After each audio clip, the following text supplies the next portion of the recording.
حضرت عمر فاروق رضی اللہ تعالیٰ عنہ صحابہ نے مسجد نبوی میں بیٹھ کے میٹنگ کی. عمر کی تنخواہ بڑی تھوڑی ہے مال غنیمت میں سے. اب تو عمر کے پوتے بھی ہیں، نواسے بھی ہیں، رشتہ داریاں بھی ہیں، تعلق بڑھ گئے ہیں اور عمر فاروق بوڑھے بھی ہو گئے. میٹنگ ہوئی مسجد میں. اس طرح کریں کہ عمر کا کچھ تھوڑا سا نا مشاعرہ، کچھ تنخواہ، کچھ خدمت، کچھ وظیفہ بڑھا دے. بات طے ہو گئی. جب مکمل ہو گئی تو کہنے لگے یہ بتاؤ شیر سے بات کس نے کرنی ہے؟ ادھر جائے گا کون؟ پہلے اس کا نام تو بتاؤ. وہاں جائے گا کون؟ تو انہوں نے کہا یہ تو ہم نے سوچا ہی نہیں، بات تو بڑی تگڑی ہے. عمر سے کون بات کرے گا؟ یہاں جتنا مرضی تگڑا پیر ہو، آپ نذرانہ لے کے جائے، مسئلہ ہی کوئی نہیں. کبھی کسی کو کہنا پڑا ہے؟ تو کہتے ہیں جناب کون بات کرے گا؟ تو ایک صحابی کہنے لگے کہ حضرت عمر رضی اللہ تعالیٰ عنہ کی جو صاحبزادی ہیں نا حضرت حفصہ رضی اللہ تعالیٰ عنہ، وہ ام المومنین بھی ہیں، حضور علیہ السلام کی زوجہ ہیں، مومنوں کی ماں ہیں. ان سے کہتے ہیں اور ان کے والد بھی ہیں. تو حضرت حفصہ سے کہا تو جناب حفصہ چل کے گئیں حضرت عمر کے پاس. جا کے کہا ابا جی ایک بات کرنی تھی. انہوں نے کہا بیٹے کرو. تو ان کو بھی پتا تھا نا جاہو جلال کا.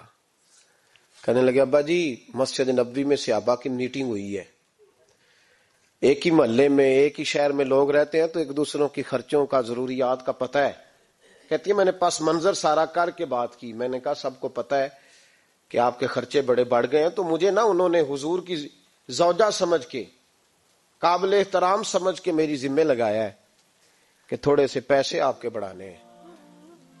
تو حضرت عمر فاروق رضی اللہ تعالیٰ عنہ کی صاحبزادی کہتے ہیں عمر کو اتنا جلال آیا کہ اٹھ کے کھڑے ہو گئے. کہنے لگے حفصہ ان لوگوں کے نام بتا، میں انہیں دروں سے ماروں گا اور اس طرح ماروں گا کہ ان کی کمر پہ نشان پڑے، ان کی کمروں پہ نشان پڑے. اس انداز میں درے ماروں گا کہ مجھے زخم نظر آئے. کہا ابا جی اتنا جلال کس بات کا؟ سادی سی بات ہے. تو سیدنا عمر فاروق رو پڑے. کہنے لگے سادی سی بات ہے؟ میرے لیے مسجد نبوی میں بیٹھ کے میٹنگ ہوتی رہی کہ عمر کو دولت دینی ہے. لوگوں نے یہ مجھے سمجھ لیا ہے، مسجد نبوی میں بیٹھ کر میرے لیے یہ میٹنگ ہوتی رہی کہ عمر کو پیسے دینے ہیں، اس کو دولت کے ساتھ ہم نے نواز رہے. مسجد نبوی میں میرے لیے کس کو یہ جرت ہوئی؟ فرمایا حفصہ کاش کہ تو میرے پاس پیغام لے کے نہ آتی، کوئی اور آتا اور پھر میں اسے دروں سے مارتا. حضرت حفصہ کہتی ہے میں خاموش ہوئی تو میری طرف دیکھ کے فرمانے لگے بتا نا تو نبی پاک کے گھر میں رہتی تھی، میرے مصطفیٰ کا طریقہ کیا تھا؟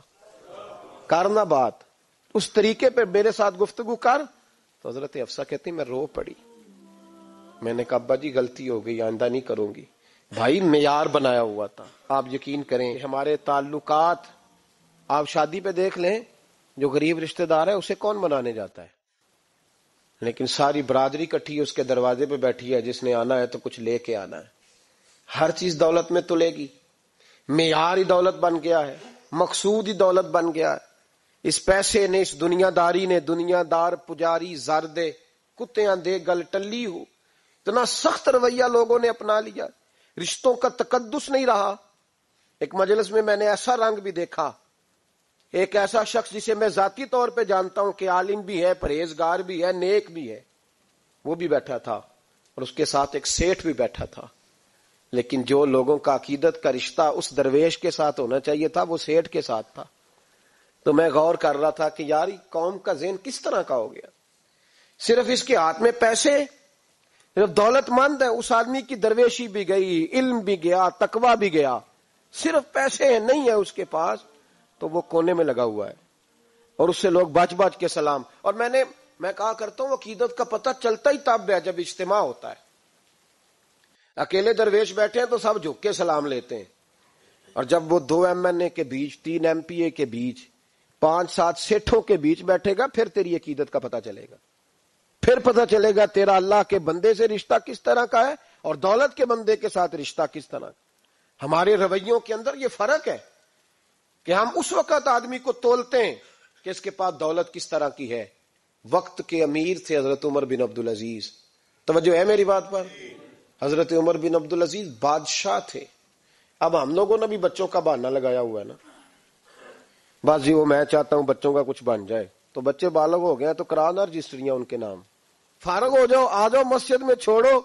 لیکن پھر بھی کنجیاں دینے کو دل نہیں کرتا. پھر بھی بابا جی کی پیالیوں سے مرنے کے بعد پیسے نکلتے ہیں، پھر بھی ان کے تکیے کے بیچ سے بھی کچھ وہ نوٹ نکل آتے ہیں جو اب چلتے بھی نہیں. گزر گیا زمانہ، جو لگتے ہی نہیں. بزرگ ناراض نہ ہو جائیں، لیکن جو بات کر رہا ہوں بہرحال اس کے پیچھے کچھ پس منظر ہے. یہ بھی بہانا ہے. بینک بیلنس اپنے نام، زمین جائیداد ساری اپنے نام، اور کمائی کس کے لیے کر رہا ہے؟ بچوں کے لیے. نام کس کا لے رہا ہے؟ بچوں کا. یہ کس طرح کا بچوں؟ بہانا نہ لگاؤ، صاف کہو کہ اپنے لیے کما رہا ہوں. صاف کہو. کیوں بچوں کا نام لیتے ہو جب ہر چیز کی کنجی تو رکھی ہوئی ہے باندھ کے اپنے ساتھ؟ حضرت عمر بن عبدالعزیز بادشاہ تھے. آواز دی، گھر میں بیٹھے، بیٹی پانی کا پیالہ تو لاؤ. بیٹی خاموش ہو گئی. ساتھ والا کمرہ بیٹی کا. پھر آواز دی، بیٹے سن رہی ہو کہ ابا جی سن رہی ہوں، پانی کا پیالہ دینا. بیٹی خاموش ہو گئی. تیسری آواز دی تو زوجہ پانی لے کے آ گئی. میں کہا حضور پانی. حضرت عمر بن عبدالعزیز کو غصہ آیا، کہنے لگے بچے کس لیے ہیں؟ وہ خود کیوں نہیں آئی؟ اب اتنی نافرمان ہو گئی ہے کہ ایک پیالہ پانی کا باپ کو نہیں دے سکتی، کیوں نہیں آئی؟ تو زوجہ کہنے لگی چلیں درگزر کریں. اس نے کہا ابا کو نہیں بتانا، پی لے. کیوں نہیں بتانا؟ بتاؤ کیوں نہیں آئی؟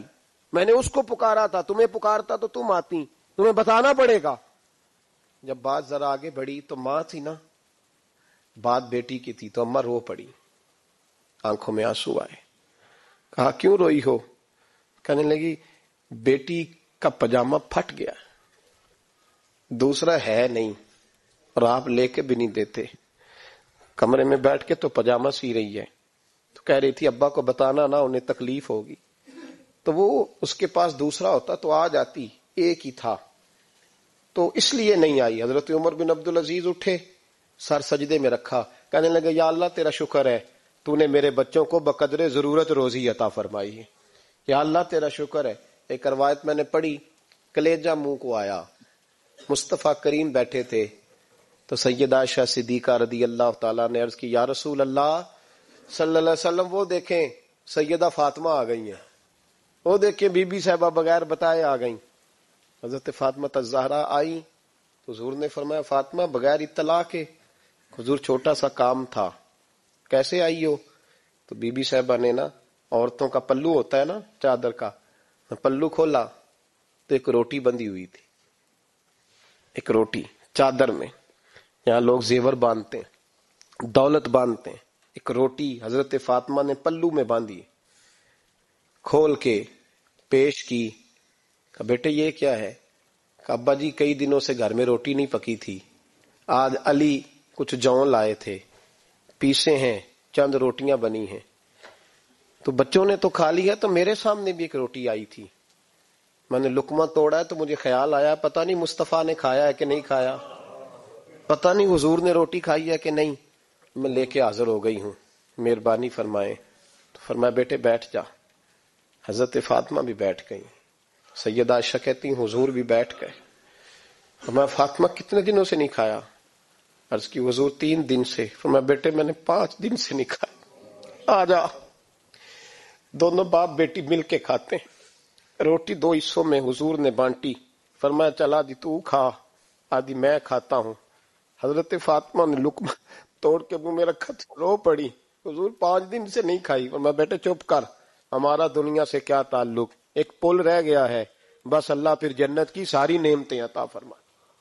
رونے والی بات ہی نہیں ہے اس میں، بس ہمارا کیا تعلق، ایک پل ہے، پھر مالک بڑا کچھ عطا کرے گا. او بھائی، جو کائنات کے مالک و مختار تھے، جو ابرو کا اشارہ کرے تو حضرت جبریل جنت کی نعمتیں لے کے آ جائیں، انہوں نے تو دنیا کی جانب توجہ ہی نہیں کی، ان کا تو خیال ہی نہیں آیا. دنیا ہی دنیا، دولت ہی دولت، ہر آدمی دولت کے ترازو میں تلنے لگا ہے.